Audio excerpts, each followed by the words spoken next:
This is Andy Gutierrez from StarWars.com, and you are listening to Coffee with Kenobi with Dan Z. This is the podcast you're looking for. This is Ashley Eckstein, Ahsoka Tano from Star Wars The Clone Wars and Star Wars Rebels, and you're listening to Coffee with Kenobi with Dan Z. Hello, my friends, and welcome to Coffee with Kenobi, show number 373. We are your spoiler-free place for Star Wars discussion, analysis, and rhetoric. I'm your host, Dan Z, drinking One Nation coffee out of my Mandalorian coffee mug. It's basically the helmet of Din Djarin. I got it from Shop Disney, and it's a great way to chat and enjoy some One Nation coffee with each and every one of you. On today's show, we've got an exciting show, probably one of the most anticipated breakdowns of The Mandalorian that we've ever done, because it's The Jedi, the episode that features the premiere of Ahsoka Tano in live-action Star Wars. So pull up a chair, grab your favorite coffee mug, and let's have some coffee with Kenobi. So who talks first? You talk first? I talk first. Joining us today for a cup of coffee to discuss this highly anticipated episode, The Jedi, Chapter 13 of Star Wars The Mandalorian. What an incredible season we've been treated to. So we got to bring in two incredible guests. First, we're going to bring in returning guest of podcast Stardust and so many other things, Mr. Dennis Keithley. Hey, Dan. It's so great to be back on Coffee with Kenobi. I'm really looking forward to discussing this episode. I am too. So we're excited to have you on, of course, again, Dennis. I was just on Dennis's show not too recently talking about the Star Wars book, which was great fun. I listened to that show the other day. It was fun. I love what you and Jay do over there. Well, thank you very much. We had a great time talking to you about that, and we've gotten a lot of positive feedback about it. So thanks again for joining us. My pleasure. Joining us also today, this is her first time on Coffee with Kenobi, but she is certainly no stranger to Star Wars fans, Marvel fans. Pretty much anybody who likes anything awesome knows our guest here. This is Tessa Smith. Tessa is from Mama's Geeky and so many other things. Tessa, welcome to Coffee with Kenobi. Thank you. I'm so excited to be here today and to talk about a pretty epic episode as well. Yeah, an extremely epic episode. So the way we're going to do this, we'll all give a letter grade, and then we'll defend our answers throughout the show. But I'm going to ask you all, both of you, for a letter grade and sort of an overall opinion of the episode. And then before we start breaking it down, I'm going to ask you a couple of key questions about the episode. It'll make sense when we get to it, but I just think there's important things we need to talk about before we break it down. So Tessa, let's start with you. Give us sort of an overview of your reactions to this episode, and what letter grade would you give it? Okay, geez. Well, I knew it was going to be great when I knew Dave Filoni was a part of it. So I was very excited. It exceeded all expectations, and I gotta give it an A. I have to. All right, fair enough. Dennis, what about you? So last time I was talking to you about The Mandalorian was also Dave Filoni's last episode from season 1. And I thought that episode was fine, but this was far superior. It was much better storytelling. I have a few minor quibbles with it, and overall I'm going to give it an A-. All right. So even now when I'm talking, I don't know what I'm going to give this thing letter-wise. I have struggled in a very good way with this episode for a lot of reasons, which we'll get to. I thought it was beautifully done. I thought it was beautifully shot. I thought it was very exciting, and it gave us some important aspects of the mythos. Plus, it brought Ahsoka Tano to live action. So I'm going to try to just look at it objectively. Now, I'm going to give it an A as well. So, all right. So before we break it down, and I give an explanation to my rather cryptic response a few moments ago, Dennis, I'm going to ask all of you, and I'll weigh in on this too. What did you think of Rosario Dawson as Ahsoka Tano? It was a little bit of a shock to the system. We all love Ashley Eckstein. She's personified Ahsoka for so many years, and she's been so great to the fans. And we're used to different people playing our characters in Star Wars, whether it's James Arnold Taylor taking over the role of Obi-Wan from Ewan McGregor in the Clone Wars, or Alden Ehrenreich taking over Han Solo for Harrison Ford. But still, admittedly, there's just something different about someone taking over the role of Ahsoka. After I watched this episode a couple of times, I really was able to relax with her representation, and I liked what she did quite a bit. I got a chance to read, the Vanity Fair article that Anthony Breznican did. Yeah. And she talked a little bit about going back and watching all those episodes that featured Ahsoka and learning the way that Ahsoka talked and spoke. And I could see that the episode. And it's hard to capture what Ahsoka does in live action compared to what's going on in the Clone Wars. But given the format, I thought she was spectacular. And Tessa, what about you? I mean, I know you're a big Star Wars fan and an Ahsoka Tano fan, but did Rosario Dawson's performance work for you, or did it make you wishing you had Ashley Eckstein? So I really was upset when I first heard of the rumored casting from way back when. Why are they not doing Ashley? I mean, I get it, really, but at the same time, Ashley is Ahsoka, and I adore her. And again, like you said, she's always been so great to the fans, and why are they removing her from this? And so, but as soon as I saw her, the second I saw Ahsoka in live action, I went, okay, all right. Okay. And I was nervous waiting for her to speak, to be honest with you. I was waiting to hear how she was going to sound. And, you know, I mean, like Dennis said, you could hear it. And I was like, okay, I mean, I'm kind of here for it. And after my third, fourth time watching it, I was like, okay, all right, I can accept her in this role. It's not Ashley, but you know what? I mean, it worked for me. It did. So for me, this is a tough one for me. So I'm Tessa. I'm assuming you probably talked to Ashley before too, and Dennis, you have as well. I wouldn't say that Ashley Eckstein is a close personal friend, but she's definitely a solid acquaintance. You know, enough so that we've emailed back and forth, and when I see her, she'll say, "Hi, Dan," and give me a hug, and she's just a very, very gracious person. And I've always been struck by her sincerity and her legitimacy, like as a person. I mean, we've all met people in this business. And we've seen a lot of different sides, a lot of different aspects of fandom, of Hollywood, of all kinds of stuff. And she is about as good as it gets. And not only is it that, but to me, yes, she voiced Ahsoka Tano for 12 years. And yes, this is a business. Rosario Dawson, for the record, is a fabulous actress. I thought she embodied Ahsoka. I mean, her movements, her grace, her gravitas, the way she carried herself, the way she rolled out her palm and extended her finger to toss the top of that shifter to Grogu, the way she would fold her arms, the way she would make certain expressions and smile and smirk. That was Ahsoka. Like that was an incredible way to take an animated character and bring it onto live action. That all being said, it still is not Ahsoka to me. To me, the soul of Ahsoka Tano is Ashley Eckstein. And maybe that's an immature way for me to look at it. And maybe it is. And yes, I accepted Alden Ehrenreich right away as Han Solo. James Earl Taylor is an excellent example of Obi-Wan Kenobi that you said, Dennis. But for some reason, there's something about Ashley and the way she embodies the spirit of what it means to be Ahsoka Tano that I don't know if I'm ever going to get over. And you know what really made it extra challenging for me is a couple episodes before that, seeing Bo-Katan, right? Mm-hmm. The actress who plays Bo-Katan, of course. Not only is she Katie Sackhoff, the voice of Bo-Katan in Rebels and Clone Wars, but she also was the actor who portrayed her in live action. So it's not like we don't have precedence for it. So I guess I'm just going to have to get over it. I've watched it 3 different times now. It's certainly thrilling. She certainly does a dynamic job, but it's just a hard leap for me. So if either of you can talk me off the ledge, I'd be happy to listen. Listen, I mean, you're not wrong though. And because I had the same thing, and I think it's just, I just had to accept it. But I was upset about Bo-Katan. That made me mad when that happened. I was like, well, then how come we don't have Ashley? But I feel like I have to separate the two. Yeah. She does do a great job. Yeah, you're absolutely right. Dennis, anything? Oh, you're not wrong to think that way. I can't tell you that at all.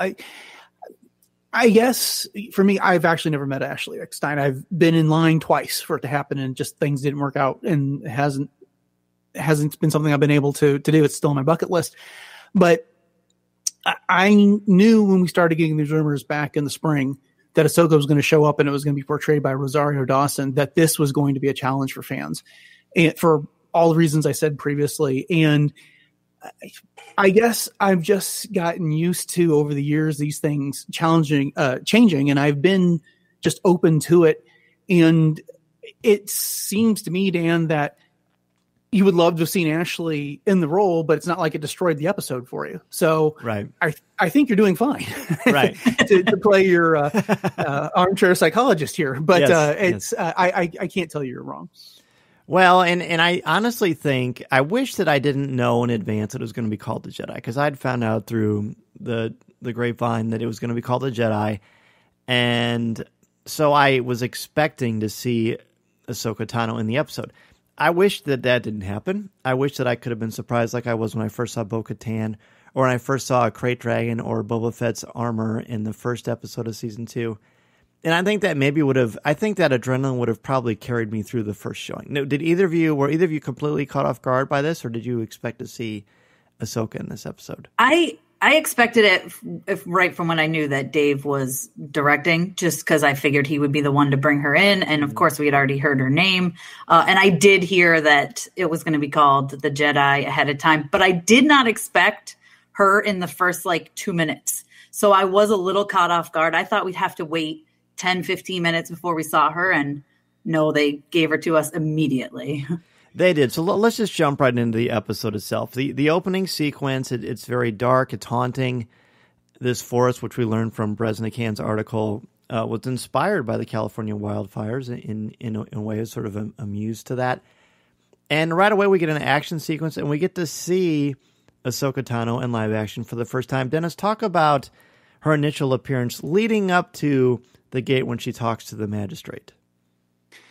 This caught me off guard because I am used, right or wrong, to seeing Ahsoka a little bit more face to face with her enemies, but she was very much taking advantage of her environment. She was using the fog or the smoke or the combination of the two, I'm not sure exactly what it was, to sneak up on people. She was manipulating the environment and then igniting her lightsabers really quickly to dispatch an enemy and then extinguishing them and then moving on.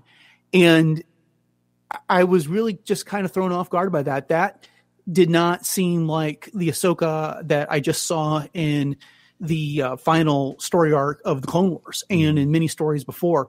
But I thought it was a brilliant development in the way that she's become a cunning warrior, and she's learned to take advantage of her environment to overwhelm an enemy that outnumbered her and get up to that gate and make her point. And Tessa, you, of course, are famous for your reaction videos. And you have a reaction video, don't you, to the first time we get to see Ahsoka. Talk about that opening sequence for us. Yeah, I do. I actually watched it live, and then I put that up after, because everyone was like, no, we need just a clip of this with the video. And I just, like I said, I really expected a solid at least 10 minutes. I wasn't expecting to see her right away. So I was just so overwhelmed and overcome with emotions. I think I definitely teared up. I was screaming. I did not expect to see it. And so immediately I knew I'm going to have to watch this episode again as soon as I finish it, because I don't think I took in everything that happened in that first action sequence. I was just too, oh my God, she's here. Okay, she's here. All right. She's here now. I got to hear her talk. What's she going to sound like? How's this going to go down? But it was just, I was overwhelmed and completely overcome with emotions, good emotions. Yeah, the stunt work, the choreography, the way that she uses the Force to create a sound behind her, very similar to Obi-Wan Kenobi in A New Hope. The trees, cutting the trees in half, taking care of these different enemies. The way the camera speeds around, the use of fog, like you mentioned earlier, Dennis, were all really captivating. And I'm realizing as I'm talking to both of you, as I'm sort of processing this entire episode, I think if there's my major quibble with this was I had to go against my own expectations, because when you know you're going to see a character, and I've said this before, I said this on Facebook Live, I've said it on Coffee with Kenobi over the years, but Ahsoka is one of my top 5 favorite Star Wars characters, period. I adore Ahsoka. I adore what she's about. I think her journey is fantastic and very inspiring and very full of pathos. So you finally get to see her live.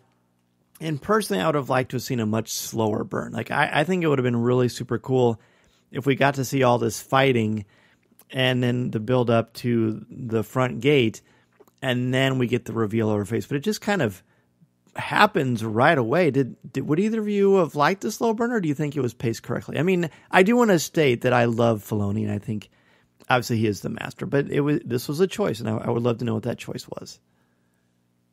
mentioning it, I think it would have been kind of cool. More suspenseful. Yes. Because we've waited 12 years. Why not wait a few more minutes? Yeah. I was expecting to see her later in the episode, like Tessa was suggesting. I thought she was going to be kind of an end of the episode reveal and then show up in the following episode. I knew she was coming for the same reasons Tessa said, but Dave Filoni was doing this episode. I didn't know the title in advance. But when the episode starts and all of a sudden you see the white lightsabers and then it's very clear that we're looking at Ahsoka, it was like the Band-Aid got yanked off all at once right there. And so that was a surprise.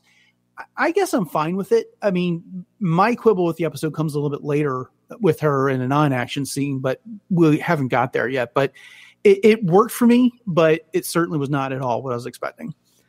So then we go up and we find out why she's there. She needs to figure out, she has some information that she wants from the magistrate. There's this great little showdown. It's got a very much sort of a gothic horror Old West motif that's happening. But then it transitions pretty quickly as Ahsoka runs into the forest, or actually walks into the forest. And we get to see Din Djarin and the child, because right now it's just the child, because that's where we're at in the episode. And Tessa, I mean, obviously we're all parents, but Tessa, you're a mom, and you've had little ones, and you see the Mandalorian with the child, and then there's a bit of a interplay there that I think leads up to a very, very sweet payoff at the end of the episode. But talk about their bond just through that sequence. And what do you think Dave Filoni was trying to say there? I mean, just as we've seen through ever since the first season, I mean, their bond is getting stronger and stronger. And it's just, he seems like a father to the child, which I love. All sorts of things, even disciplining him, when he tells him, like, don't play with that, don't do this, don't do that. And I just, that scene, I felt like I sort of predicted right then. I was like, no, he's going to try to leave the child with Ahsoka, and it better not happen. And I thought, we were either getting kind of a goodbye coming up, or, a turnaround and, you guys have a strong bond, I'm not taking him away type of thing. It felt particularly inspiring. Not necessarily, I don't know if inspiring is right, but it felt particularly emotional, because I think we know Dennis, at least at that point in the episode, that he actually sees an ending to this journey that he's taken with the child, and he knows they're going to separate. And sometimes our emotions will play out into random frustrations that really aren't that prolific, but we play them up more because we're dealing with other emotions internally. And I feel like we see that with Din Djarin here. I think you're right. Some of the things I noticed over the course of this episode was that he came up with new affectionate nicknames for the child, including Buddy.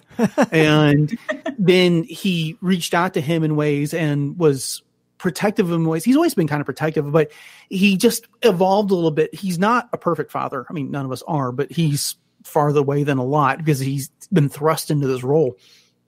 But there certainly is a conflict with him in which he wants to look out for this child. He wants to protect the child, but he also kind of yearns to get back to his old life of the bounty hunter, kind of being responsible and answering to no one but himself.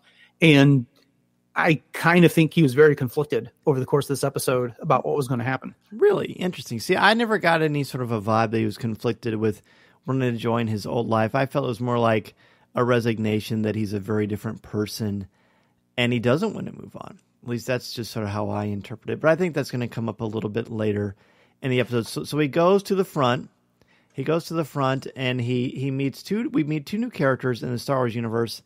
And when I first saw this, I was scrambling through my brain to think about different characters in the Clone Wars and had we seen them before. But we haven't. We had two new characters. We have Diana Lee Inosanto. She plays the magistrate, named Morgan Elsbeth. And then Michael Biehn portrays a character named Lang. So Michael Biehn, is that how you pronounce the name, Tessa? Am I right? I think so. And so he's got a bit of a legacy in fandom, and I had never heard of him until this episode, but what is he famous for? Terminator, Aliens are the two that come to mind. Okay. It's just been a while, I guess, Mm-hmm. Okay, that makes sense. That makes sense. Now, Diana is really cool because she actually works in Hollywood with stunts, right? Isn't that her background? Yeah, I think so. I read that and I thought that was really cool. And I think it's also kind of obvious too. Mm-hmm. It made sense when I read that. I was like, oh, that makes total sense. The way she would hold that spear, I mean, that's not something you can learn in a couple weeks. I mean, there's a grace there and a danger. She's clearly a menacing character. She has no qualms with using human beings as pawns. She's not opposed to torture. Doesn't seem to bother her in the least. There's definitely something going on behind the surface. So eventually, Din Djarin meets them, and then they have this great conversation where we learn something interesting about Beskar. And so, Dennis, talk about that conversation between the magistrate and Din Djarin when she hires him. So she doesn't know why he's there, and he doesn't reveal it, that he's there looking for this Jedi, and it just so happens that they've both got a commonality there. He's looking for Ahsoka. She's trying to get rid of Ahsoka. And so she offers him a job because she's assuming that he is a typical bounty hunter who's there to make money, and Beskar is something that's of course important to the Mandalorians. And so she offers up this pure Beskar spear if he will go out into the burnt forest and kill Ahsoka. And he's very clever with his dialogue. He says a couple times that he's expensive and that he doesn't come cheap, but he never says, I'm going to do it. He just keeps reinforcing that I'm expensive. I have a high rate. And she just keeps laying on the flattery there. That's probably a bit strong to say it that way, but she keeps offering this up. And then eventually we see him leaving the city to go look for Ahsoka. Which of course he does. And yeah, I love that. I feel like this is the episode that we will probably look back on and say, no, the Mandalorian isn't like an archetypal rogue type character. He's actually a good guy. He may be a little rough around the edges, but I don't think there's anything gray about him anymore. I think he's fully ensconced in what it means to be good, because while he still has no qualms with, killing to save his life or to create a sense of justice. I feel like he's doing this because he wants to help the child, but he also wants to put an end to this oppression. Tessa, did you get that impression as well? I did. It's so crazy to me to think back on his arc, because at the beginning, like you said, he was very like, is he gray? Is he a bad guy? Like, where is he? Is he just out for himself? Kind of like Boba Fett, right? I could never really say, is he a good guy? Is he a bad guy? He's kind of just a guy. And in this one, I really felt like he comes to Ahsoka. They have that little fight, but you just could tell like he was never going to I don't think he ever even entertained the idea of hurting her. Whereas someone who is a gray area would have at least certainly entertained it. Well, then what would happen with the child and how would I do this? And I don't think it was even an option for him. That's a great point. And you mentioned the fight. Let's just talk about this, the sequence where Ahsoka Tano meets Din Djarin. A really, really great sequence. And I feel like the only time in this series where the Mandalorian is going up against someone where he legitimately is aware that he is out of his league. And I don't feel like we can ever say that with everyone he's fought or the amount of people that he's fought at the exact same time. But Tessa, to me, when I'm watching that sequence, which is a great, well-choreographed sequence, especially when she has that cable around her and she flips over the top and then pulls him up. I mean, there's just a lot of great stuff there, but I very much feel like he had no chance against her. No, none. And he didn't even try to. I don't think he knew he was outmatched, and he's just waiting for his moment to say, hey, I'm supposed to be looking for you, Are there any other things that jump out in that sequence, the fight sequence, that you wanted to talk about? I just absolutely loved it. I was hoping we would see them go against each other. I wasn't sure if we would see that or not, if he would be able to spit out his words first, but I'm glad they gave us a little taste. And like you said, they definitely showed that Ahsoka would easily take him down. And but I'm glad we got a little tease of what it would be like to see them go against each other, even if it was not in Mando's favor. Well, it's really only the second time we've seen a Jedi fight against the Mandalorian. I mean, I guess in live action, I'm thinking of Attack of the Clones per se, as far as just a one-on-one a one-on-one fight. And it is really cool, Dennis, I thought, to see, and we see this earlier in the episode, but that Beskar is actually something that can block a lightsaber, which is pretty crazy. But talk about the action sequence from your point of view. This was a Dave Filoni hallmark. It had his fingerprints all over it. As soon as I saw Ahsoka give that smirk when she got wrapped up in the cable and then jumped over the branch to kind of break the hold that Din had on her, that seemed something straight out of Clone Wars Rebels. And I knew we were dealing with a Dave Filoni property if I hadn't known that he was directing and writing this episode already. I liked it quite a bit. And I agree with what you both said, that he knew that he wasn't going to win that fight. He'd heard about these Jedi, these sorcerers from the Armorer, and he took what he heard to heart in that regard. And so he used the flamethrower to back her off, and then he used the rope.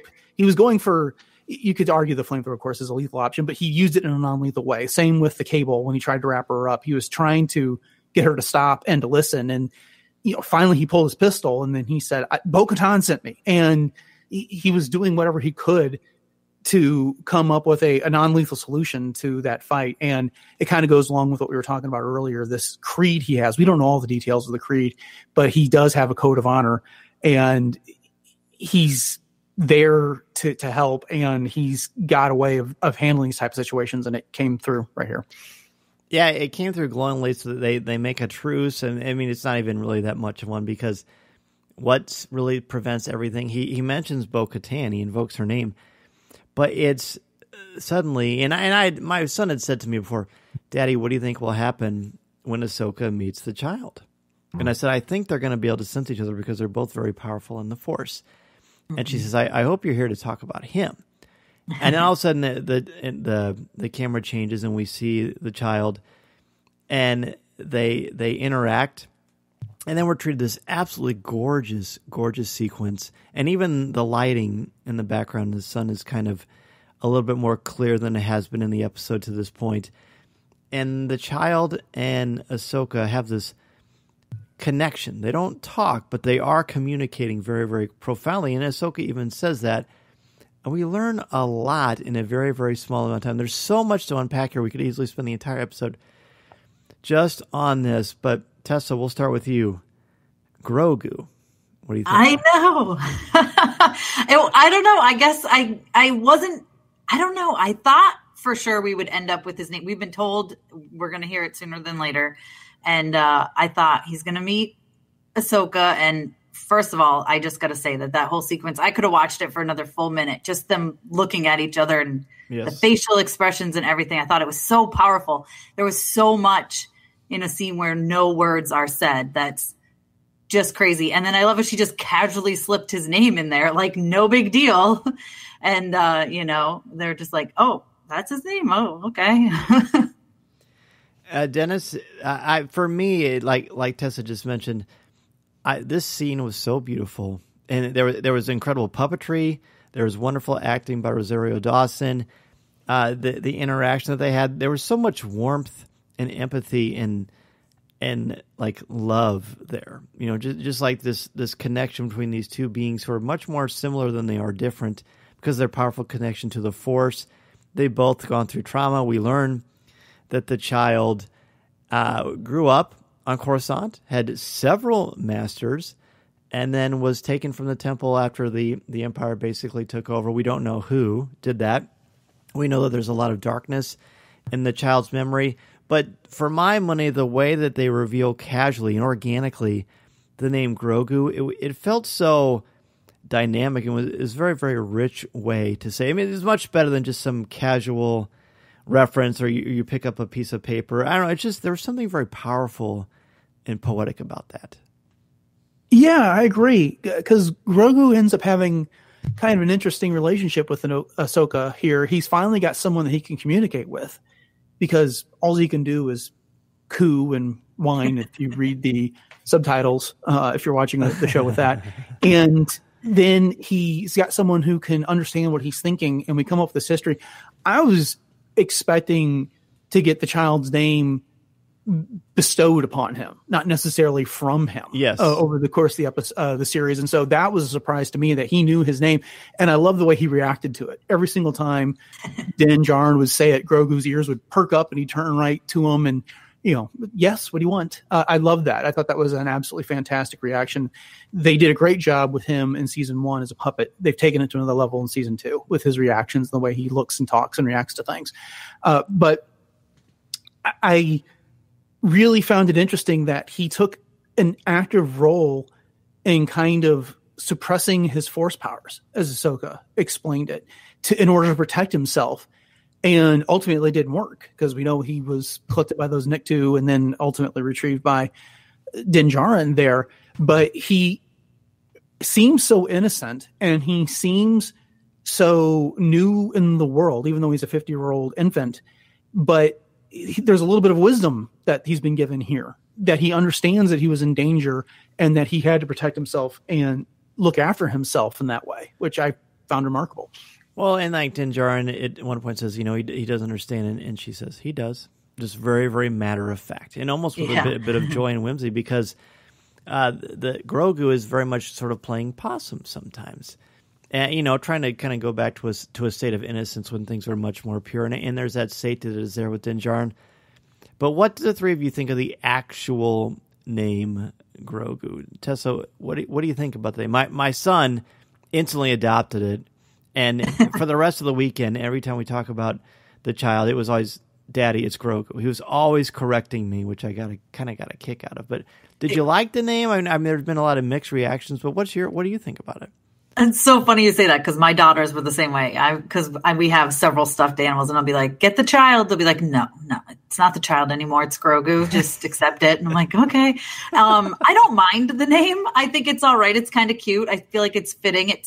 It's very Yoda-ish, where it's a short little name.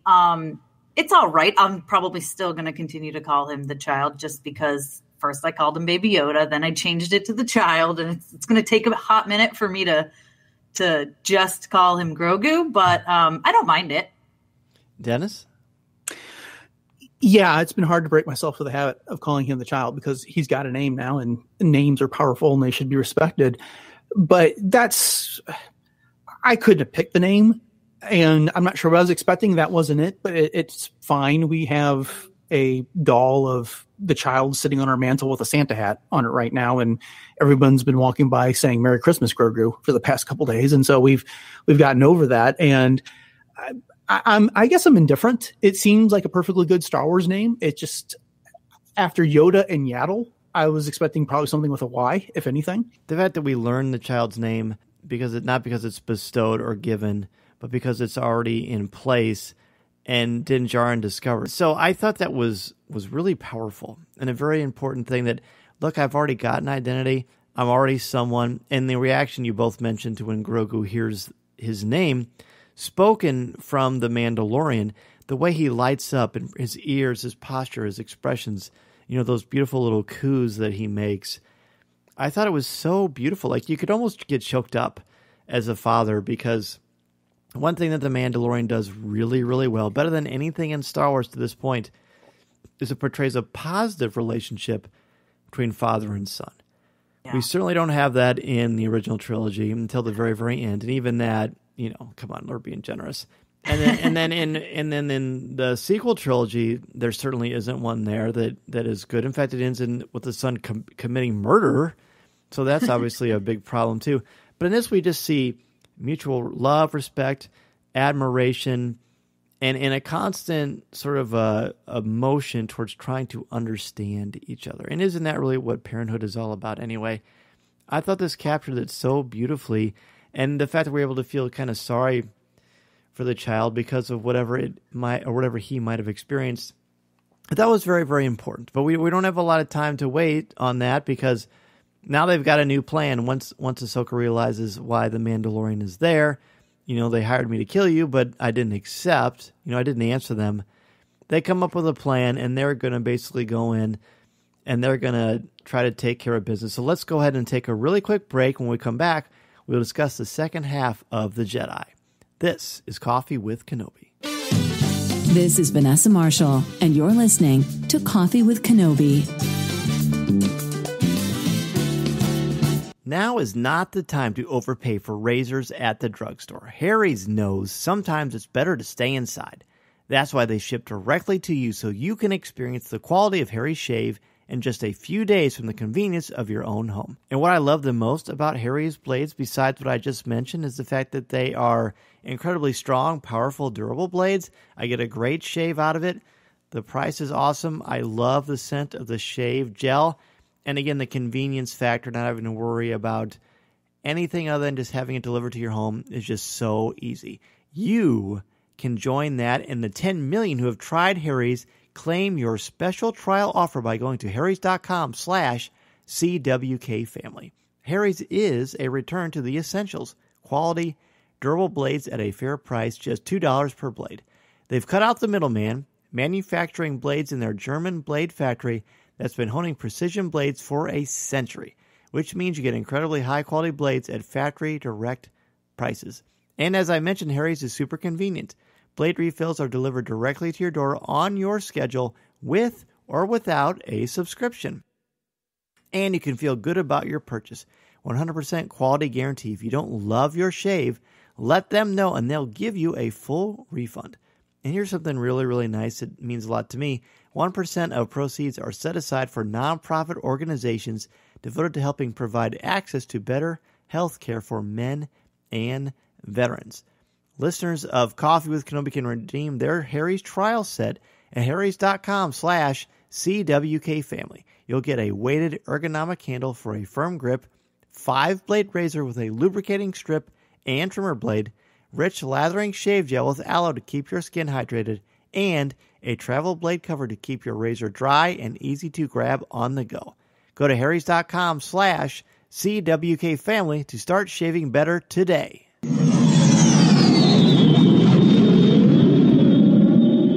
MEI and Mouse Fan Travel is your one-stop shop for your vacation needs and your plans to Walt Disney World, Disneyland, or the cruise lines. Travel looks much different now than it did a couple of months ago, and with the opening of Walt Disney World and soon, hopefully, the opening of Disneyland, you need a place to go where you can trust, and they will help you figure out and navigate all the different circumstances and guidelines that Disney has put out for you. And I can say that we had our vacation modified, and as soon as dates were announced, MEI contacted me directly to help me reschedule, which is exactly what I was hoping to do. So if you are interested in rescheduling your vacation or want to try to plan a Walt Disney World, Disneyland vacation, or anywhere else you want to go on the planet, be sure to contact MEI and Mouse Fan Travel at www.coffeewithkenobi.com/mousefantravel. Their signature service and expert advice will help you maximize your vacation time and dollar, and they will help you figure out all the different changes and modifications going on at the Disney theme parks. They are amazing, and I can tell you, honestly, from the bottom of my heart, the peace of mind that Becky Menken and the crew at MEI and Mouse Fan Travel have given me is invaluable. If you're interested at all, again, go to www.coffeewithkenobi.com/mousefantravel. We are back, and Tessa, we're going to start with you. They have a new plan now. They're going to go in. They're going to be a team. I love when the Mandalorian says a Jedi and a Mandalorian teaming up. They'll never would have believed it or whatever. I thought that was really great. But that whole action sequence, going inside, Ahsoka jumping onto the roof, it's just so much fun here. So exciting. Yeah, that whole scene was so great. And I love a good action scene. And I've said all along that The Mandalorian it's samurai Western, and I love it. And we get so much of that in this one. I really felt like, especially, towards the end of that part and I'm skipping ahead probably, but when Ahsoka and the magistrate, when they go face to face, it feels very samurai Western and just amazing. And you've got Din out there with Lang, and they're just like staring at each other, waiting to see what happens beyond the doors there. And it's just, oh man, that whole thing was so good. Just from the beginning of them, Ahsoka, like you said, jumping the roof, getting over there, and then just the battles there, just face-offs, just two groups of people just looking at each other. Oh, that was so good. Yeah, the samurai / Western thing is exactly spot on. And we've been told since day one that that's kind of what it's going to be like. But it really, really is on display here. There's even some some Kill Bill vibes with the showdown, or the way that when the magistrate and Ahsoka Tano face one another and they remove their cloaks, very much like Obi-Wan Kenobi and Qui-Gon Jinn against Darth Maul and the Phantom Menace. There's a ton to admire about this part, Dennis. Yeah, one of my favorite moments of this entire thing was when you were talking about how Ahsoka jumped up there on the roof there at that front gate. She dispatches the soldiers or guards, whatever you want to call them there, and then she slices the bell, the gong, I'm not exactly sure what you call that thing that they were banging on to raise the alarm, in half. And it was like she was signaling to this entire village, liberation is here. Mm-hmm. And the thing goes cascading off and it crashes to the ground. And then she marches up there to the front gates of the interior gates of the keep. And this is one of the best classic parts of Ahsoka. She jumps off on the roof as the soldiers open fire on her when Lang and the magistrate come out, and she starts deflecting the blasts. And that seemed like it was right out of classic episodes of the Clone Wars, the way she was be outnumbered, whether it was at the end of season 5 and she's being pursued by clone troopers and Jedi, or in season 7 when she's being hunted by the clone troopers again, and she's just batting away blast after blast after blast. And it was so expertly done there. And yeah, samurai, very much so, in the way that the city looked, the little stronghold looked, the way that the gates were set up with the bell on top of it. And then the Western feel, of course, when Din Djarin and Lang had their showdown there while Ahsoka and the magistrate were fighting it out. It combined those two genres very, very well. I'm glad you brought that little sequence up, because the showdown between Lang and Din Djarin, I think, is important, because for the second or third episode in a row, Din Djarin very much takes kind of a back seat to the action. And I feel like we're seeing that more and more and more as this season goes on. That is not necessarily in and of itself a bad thing, but it is something to be aware of. So it's good to get a reminder as an audience. No, Din Djarin may not be Ahsoka Tano, but he's still Din Djarin, and he's still the fastest, gunslinger in the galaxy. So I thought that was really, really cool to see, very much a highlight. Then at the end of this, the showdown. Tessa, talk about the showdown between the magistrate and Ahsoka Tano, leading up to the big reveal of who the magistrate's master is. Yeah, which made me think we had to have seen her before. And like you said, you had to go looking through stuff, and I was like, how have we not seen her? But yeah, just like the way it starts off with them just staring at each other. And let me tell you, I was completely shocked when she disarmed one of Ahsoka's lightsabers. I was not expecting that to happen at all.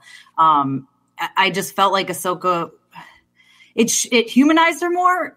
You know what I mean? Like, I felt like, okay, she's amazing and she's the best, but like, she got caught up in this and she didn't lose, but I mean, she stumbled. And I actually appreciated that, because I think if they had the whole sequence with Ahsoka just completely winning hands down very quickly, it wouldn't have been as entertaining or suspenseful. We all know Ahsoka's going to win, or assume, I should say. But when she got disarmed, I was like, oh, this is going down. Okay. And then, she just presses her lightsaber up against her and asks where Thrawn is, and my world exploded. So we actually had a good discussion about this the other night on Facebook Live.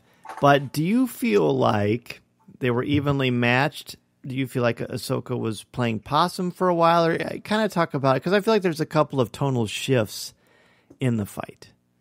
Yeah, I thought, definitely at first thought she's playing possum. But then when she got disarmed, I was like, would she allow herself to get disarmed? I'm not sure if she would allow herself to become that vulnerable.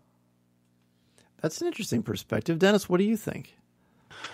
Well, earlier in the episode, when she's telling Din Djarin about the magistrate, she says that she was the survivor of a world that was devastated during the Clone Wars, and that she went on to serve the Empire in helping it establish its Imperial Navy. And she's not someone to be underestimated. And so heading into this fight, Ahsoka was aware that Morgan had these abilities and was not someone she could just waltz in there and take out. And so I think there wasn't any real danger of Ahsoka losing this fight, but it was not something she could just take lightly. when it came down to it, given the respect that she had shown for her opponent earlier in the episode. Right. Yeah, those are good callbacks to say, you can't underestimate her. I feel like, I mean, in a one-on-one fight, obviously Ahsoka's going to win this one, 10 out of 10 times. But I feel like there was legitimate tension, there was legitimate peril, and there was a legitimate price. And I almost feel like Ahsoka was almost overly tense. And then when right before she gets disarmed with one of her blades, I said to my son, look at how she's overly swinging. She's being a little bit aggressive. She's kind of losing her control, which is a very un-Jedi-like thing to do. Because she does that, she loses her blades. And then we get that signal, and you mentioned earlier that this is very much a Dave Filoni directed episode. You both have, when Ahsoka flips her blade around and holds it backwards, sort of like katana style, that was when I knew, okay, this fight is going to get over really, really quickly, because this is the Ahsoka we know and love. This is how she fought before she had her two blades. And it's very, very powerful. And plus, there's also a part of me that realizes, look, she may have been holding back a little bit at first, and I do think that she was, but she was also kind of trying to size her up. I still feel like Ahsoka, at the end of the day, is not a cold-blooded killer. She's got some information that she needs, so she has to kind of stretch this out and try to find a weakness, not only in how she is physically as a fighter, the magistrate, I mean, but in trying to get a crack in that internal armor, because clearly she's very loyal to her master. And Tessa, you want to go ahead and let everybody know who the master is? So it's Thrawn, which is so crazy. And so I haven't read, my husband's actually reading that book right now. And I'm like, okay, give it to me as soon as you're done, because I have not read the book yet. It's. Are you talking about the sort of the prequel one? Yeah. I think it's like yep. Yeah, for sure. Have you read it? Have you read it? Yeah, I have. Dennis, you? Oh yeah, it's a fantastic book. Yeah, that's good. Thrawn is an interesting challenge, but then there are a couple of questions that everybody wants to know. One, so when does this take place in the timeline? I mean, obviously the Mandalorian is 5 years after Return of the Jedi, but how close is this in proximity to the epilogue of the series finale of Rebels? We don't really know that. Because Thrawn is on the lookout, does that mean Ezra is still out there? I mean, that's certainly something that I'm hoping for. And then ultimately, what do either of you think happened to the magistrate? Do you think she was killed, or do you think she was captured? What do you think happened? What do you think, Dennis? Well, that would not be a Jedi thing to do. No. And I know Ahsoka will tell you that I'm no Jedi, but I can't see her killing the magistrate in that fashion. I think she would leave it up to the village to decide her fate. I do too. Perhaps with some guidance, but I don't see her dispatching the magistrate there. Yeah, I agree. Yeah. I think I just figured captive, but I bet she would leave it up to the village. And we keep mentioning Brez's article in Vanity Fair about this, but I very much, even before I read this, I very much felt, look, Ahsoka's more Jedi than probably just about any Jedi we've ever met besides Rey and Qui-Gon Jinn. So she's more poised. She's more in control of her emotions. She's much more on the side of good.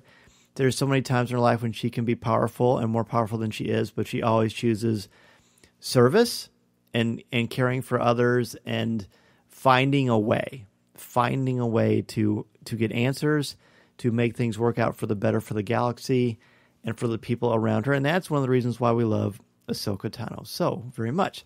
So at the very, very end, there's this horribly heart-wrenching sequence again, which could easily bring tears to your eyes, especially if you're a parent, where the Mandalorian, Din Djarin, has to go back to the Razor Crest. He says, I got to go say goodbye. And then the music kind of slows down a little bit, and he walks into the Razor Crest cargo hold, and the child is sleeping in that little hammock thingy, and there's this moment where they're just sitting there together, and the camera pans backwards, and Tessa just rips your heart out. Oh, it does. And that's when I was watching it and I'm going, he can't, he won't, he's not going to leave him. Is he going to leave him? And as a parent, yeah, it's very much like, it's silly because he is 50 years old, but I think about, when you send your kid off to school for the first time or, it's like, is he going to be like, because he knows or thinks anyway, that's what Grogu needs, to be trained and to be with a Jedi. And is that what he's going to do? And it's very much like, okay, go to school and I'll be here when you're done, Well, and it was mentioned earlier in the episode, Dennis, but Ahsoka says I can't train Grogu because I've seen what happens to the best of us when there's that attachment or that pull to sort of the dark side, and I can't do this. I think between that, but maybe more importantly than that, these two legitimately need each other, and their story together as a team is far from over. I think that's fair to say. Oh, I agree. I agree with both of you on this. I think, in a way, Ahsoka kind of did Din Djarin a favor by, it may not have been her intent, but by not taking Grogu and training him, he didn't make Din Djarin make that choice to turn over the child when he wasn't ready to do so. My kids are still at home. I haven't had to say goodbye to them yet. That's coming up in a couple of years, but there's a time for that. And Din and Grogu aren't there yet. And so maybe it comes at the end of the season. Maybe it's next season. Maybe it's the end of the series. I don't know. But at least at this point, I mentioned the pull that I think Din kind of has had over the course of the series to resume his life as a bounty hunter. He did the right thing back in the first season to rescue the child when he realized that he turned him over to the Empire and nothing good was going to come of that. But at the end of the season, the armorer saddled him with his task. And I don't think he was really prepared for that or really wanted that at the time. But since then, he's formed an attachment. Ahsoka mentioned Grogu was attached to Din Djarin, but it works the other way too. And whether he's calling him buddy and always checking out on him, putting a hand on him, and gathering him up after the first episode of the season when those people in the desert attacked and things like that. He's very keenly aware of what's going on with Grogu, and he doesn't always do it right, but what parent does? And they literally, we didn't talk about this, but they literally play catch in a way. In fact, Major League Baseball's official Twitter account said, let's have a catch, and showed that sequence of Din Djarin and Grogu playing, tossing the ball to each other. That was a very, very powerful moment. Again, that we're kind of going backwards, but Ahsoka trying a different approach. Again, this is why Ahsoka is so great. This is why she's an excellent teacher, because there is no one size fits all as an educator. One thing that works with one student is not going to necessarily work with the next one. And it's no measure of the child's ability or any student's ability. It's more a question of where are they at and who are they connected to. Teaching is about connections. Ahsoka has a beautiful connection with Grogu, but it's not like the Mandalorian has, Din Djarin has with Grogu himself.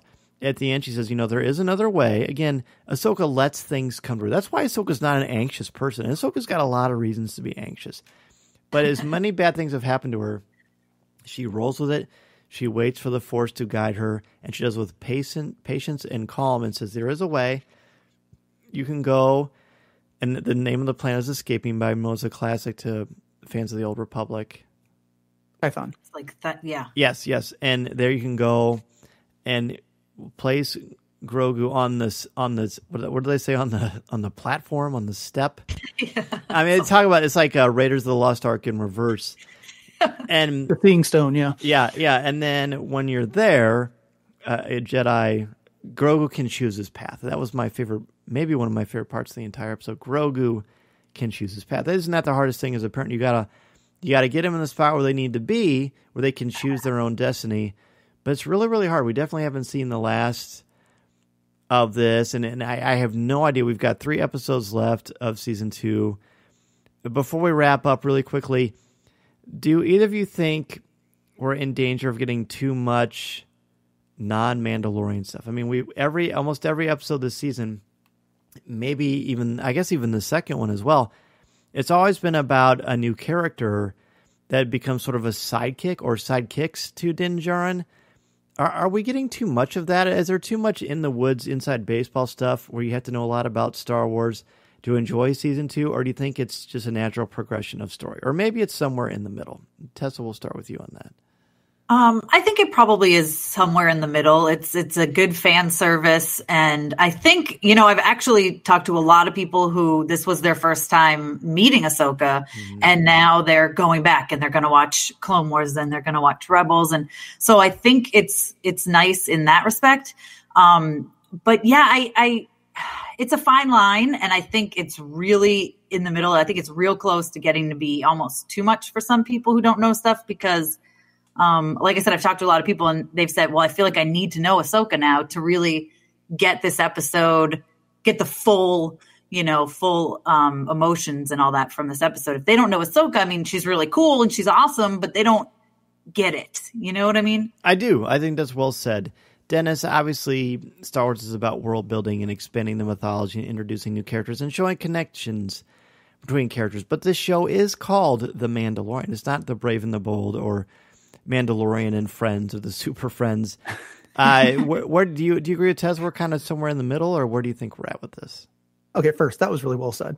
Second, I'm fine with this. I think we're in the middle on it. I am fine with the Mandalorian being our lens into the wider galaxy, that he is taking us from place to place. Mm-hmm. We're meeting new characters. He's having these adventures. It's Odyssey-like in that he's got a quest. He's got an endpoint that he's trying to reach. But then we are taken on these side trips from time to time where he helps a Jedi, where he helps a magistrate on Navarro, where he helps a marshal on Tatooine. And he is part of these other stories. He's becoming something of a legend in that regard. And yeah, the show is The Mandalorian, but every single one of these episodes have him in it. It's not like he's not a part of the episode. So I think it's a happy medium on that. Yeah, I love it. See, I knew there was a good reason to have the two of you on for this episode. Fantastic. Yeah, I think it's unclear and unfair to accurately sort of decide that now. I mean, are they trying to set up for other things, other shows? Possibly. I mean, but isn't that all what we want anyway? I mean, don't we want more of the Mandalorian in this world? As long as the focus is always on Din Djarin, and there may be other people that cross his path, and that's good and that's well. But season 1 didn't need that. It just sort of happened organically. And I feel like Dave Filoni and Jon Favreau and Kathleen Kennedy have given us enough reason to trust them. I mean, this is one of the top streaming shows of all time. It's in the Nielsen top 10. It's fabulous. It's well done. It's done by people who love Star Wars and love storytelling. And we get to see the evolution of these characters in a nice, slow, steady pace that has big, big payoffs. With just 3 episodes left, you can be sure that on Coffee with Kenobi, we'll be breaking down each and every episode. Listening to Coffee with Kenobi, you are, with Dan Z, the podcast you're looking for. This is...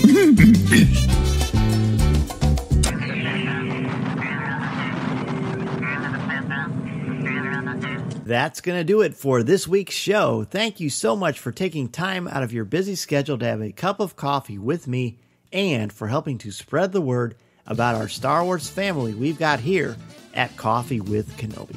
Be sure to tune in Monday nights at 8 o'clock p.m. Central Standard Time on Facebook Live at www.coffeewithkenobi.com/live or www.facebook.com/coffeewithkenobi and have a cup of coffee, tea, or any beverage of your choosing with me as we continue the conversation. To join us in the CWK Cafe, which is our Facebook group, and share your Star Wars thoughts, comments, reviews, and opinions in a family-friendly, spoiler-free place that is also drama-free, go to www.coffeewithkenobi.com/community and be part of the conversation, talk about this week's show, or just talk about some Star Wars. It is a lot of fun, and you'll make some new friends as well as catch up with longtime friends along the way. I also want to thank all of the new and longtime members of the CWK Alliance and let you know how much I appreciate your help and encouragement. A big thank you to our CWK Alliance members, Mary Perdue, Jason Hall, Dennis Keithley, Ross Hollivan, Cato McNichol, Alexander Moylan, Jim Capron, Smooth Rivera, Tyler Pompa, Frank Mulder, Colby Mead, LJ Souter, Daz Davies, Dustin Mills, Robert Avila, Terry King, Jeff Ellis, David Nicely, Chris Gavarka, Angela Sauce, Aaron Harris, Greg McLaughlin, Eric Struthers, Christine Turk, Brian McKinney, Alex Procasio, Hannah, Susan Gray, Ian Thompson, Dan Ream, Christian Dale, JC Poe, Ed Kimoto, Blake Weaver, Chelsea Sansbury, Yancey Evans, Craig Hargrove, Chris Metz, Connie Shee, Mark Suter, Jared Cantor, Kurt McKellen, Thea Selby, and Simbat Defterdarian. If you want to join the CWK Alliance, be sure to go to www.coffeewithkenobi.com/CWK Alliance and sign up today. Not only will you help out Coffee with Kenobi, but you will also get access to CWK Forward, the exclusive weekly podcast not heard anywhere else. It's a great way to support and help out the show, and 10% of your monthly contributions go directly to the St. Jude Children's Hospital to support the incredibly important work they are doing to help these brave children and their families. Plus, contributors at the CWK All-Star level can watch a video podcast of CWK Pour-Over hosted by me, Tom Gross, and Corey Clubb.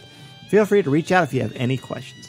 In addition to being part of the community on Facebook, please don't forget to visit our website at www.coffeewithkenobi.com for Star Wars news, announcements, reviews, live video, and so much more.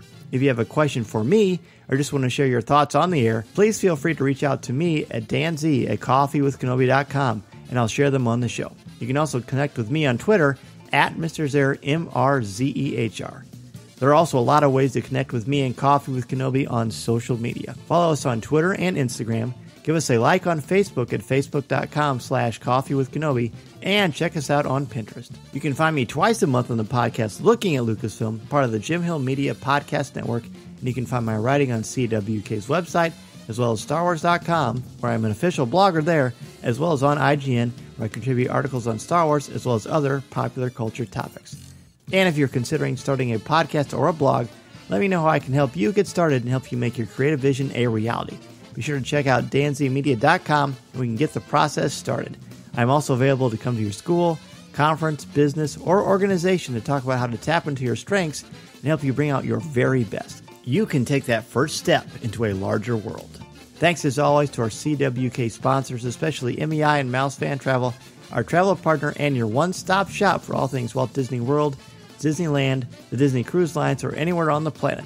Please go to www.coffeewithkenobi.com/mousefantravel to book your magical vacation and help support Coffee with Kenobi in the process.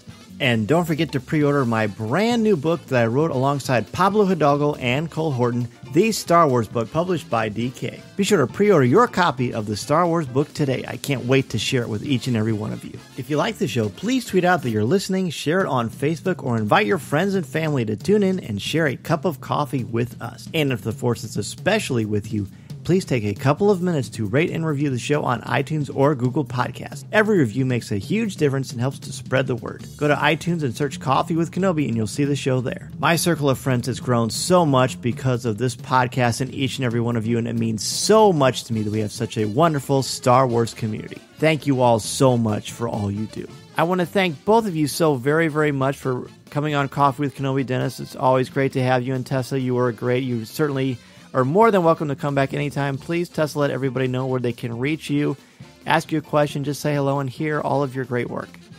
Yeah, you can check me out at mamasgeeky.com and Mamas Geeky on every single social media, especially YouTube. And Dennis, what about you? Well, I co-host Podcast Artists with my friend Jay Krebs, where we have 3 shows a week talking about Star Wars news, reviews, discussion. And you can find that on your podcatcher of choice. You can follow the show on any social media platform at Podcast Artists. And if you want to reach out to me on Twitter, I am at DJKVER2. Thanks again to Tessa and Dennis for joining me this week to talk about the Jedi. Again, what an exciting episode with a lot to unpack, a lot to process. And I'm loving seeing the conversations on both sides of the fence. I mean, the polarizing nature of it is actually good because it opens up dialogue and conversation, and it doesn't get much better than talking Star Wars with each and every one of you. If you want to do it even more directly, then be sure to join me Monday nights at 8 o'clock p.m. Central Standard Time on Facebook Live, where we always give our top 5 favorite moments from the most recent episode of The Mandalorian. And then once the series is over for this season, we'll jump into other Star Wars topics as well. Have a great week and weekend, everybody, and remember, this is the podcast you're looking for. This podcast is not endorsed by the Walt Disney Company or Lucasfilm Limited. It is intended for entertainment and informational purposes only. The official Star Wars website can be found at www.starwars.com. Star Wars, all names, sounds, and any other Star Wars-related items are registered trademarks and or copyrights of Disney and their respective trademark and copyright holders. All original content of this podcast is the intellectual property of Coffee with Kenobi unless otherwise indicated. This is the podcast you're looking for.